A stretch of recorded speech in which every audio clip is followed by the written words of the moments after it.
Morning, afternoon, whatever it is. Injury-wise, we got Morgan, Sauce, and Quinn will be the three that we keep a close eye on this week. Hopeful for all three, but we got to collect more information regarding them. And as you guys already know, Chuck and Zerline both to IR. What happened, Chuck? He tore his pec.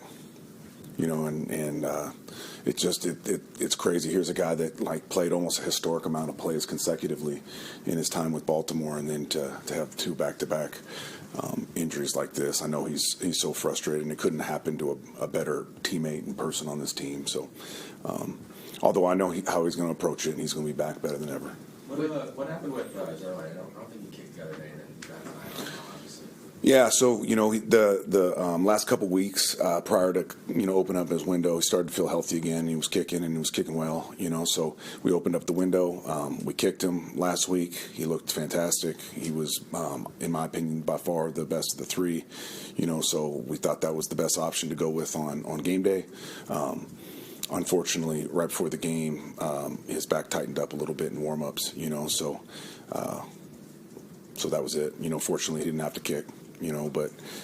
Fortunate that Morstead can do the kickoffs for us. So it was, unfortunate for Greg. So that was a new injury for him, right? I don't know if it's new or new. They're still collecting information regarding what exactly happened, but it was a little worse than they thought, initially. Did he kick, Jeff, did it influence your decisions, field goals, and things? Maybe a little bit at the end of the game when it was, when the game was out of hand, when we went for two, maybe we would have just kicked and got our points right there, but, made that decision easy. 5 kickers is pretty insane. It is. It is. Does it kind of sum up the insanity of the season? Yeah, it's definitely not something we anticipated. When you think about how this roster was built to start the season, you would have definitely said that Greg would have been one of the strengths, and he'd been a guy that we leaned on in a lot of ways and won us a lot of games here. And unfortunately, his health just didn't cooperate. Aaron's talking about how he's going to take some time this offseason to figure out his future and stuff. Have you considered that you could be coaching him in his last game on Sunday? Actually, now that you bring it up, it's a great point. To even be a small part of his story is it's an honor, and if it happens to be his last game, and let's take him out on the right note.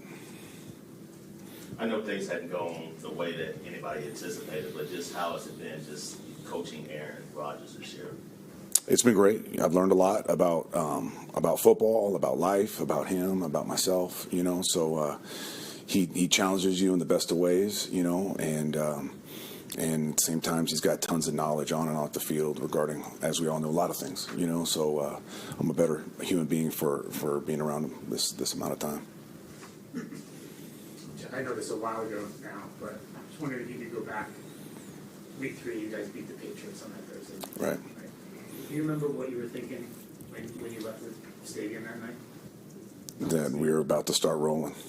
I know when we were flying back from that San Fran game, I remember someone on the plane was saying it over and over again that when we get to 2-1, watch out, and we got to 2-1, and didn't work out the way that we anticipated, and that's been what's probably made it hardest, was the expectations. As a player or coach, have you ever been a part of a team like this that the expectations were so high and you fell so short? Maybe 2003 or 2, we had gone back in San Francisco as a player. We'd gone to back-to-back playoffs, and then they fired Mariucci, and we moved on to Erickson, and for the most part we had the same team, and everyone had anticipated us going back, and we had a kind of a similar kicking situation as well. So been through it. Not that it makes it any easier, but definitely when you don't meet the expectations, especially when you have a roster like we did and the talent that we had acquired here, it's hard, really hard. You had mentioned a few weeks ago about Jordan Travis, just checking in on an update. Has he been here, attending meetings and stuff like that? Off and on, yeah. So his primary focus right now is getting healthy, so I don't really have any new information regarding his health. but I know he's working his butt off trying to get back. He's a guy that we're all super excited about still, and the future that he has. How do you think this year will make you a better coach going forward? It reinforces some things regarding like culture because I really believe I took a hard look at this game, and I'm sure you guys did as well, especially that fourth quarter when the game was clearly out of hand, and I looked hard at all three phases, and I looked at every single human being from an individual standpoint, collective standpoint, all of it, and I saw no quit out there, and that's it's still not good enough. I'm not saying it is. I'm not saying there's a consolation prize in that, but the fact that this team is still fighting and battling and finishing, it's a testament to that part of the culture being right. Anything else? Thank you, everyone. All right, thank you guys.